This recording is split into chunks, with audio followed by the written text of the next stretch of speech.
ASIGI Kunda Sirui Lily Festival ge PAOLOUBA CHATKHIBA PAOMEE SINGNA TONGBA MST ki bus ge Manipur HAIBA THABA MUTHATNABA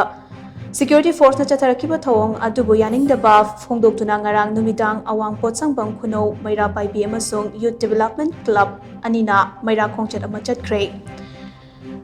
Meira Khongchat adu saruk yakibi Meira PAIBI amana hai state asida president rule leirabasu Manipur da irang nemtha hanba ngamdriba asina takpade governor ase matik chade haibane me kungi thodok adugi matangda governor masana leibak miyamda marik chumna sengdokadabane matik chadaba security advisor from thado u hainasu mahakna makhatana phongdokhi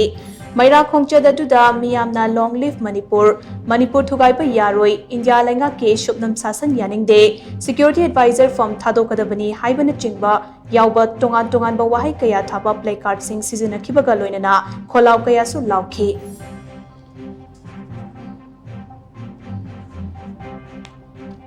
Pajamia Makwina Governor the Hanjaning Badi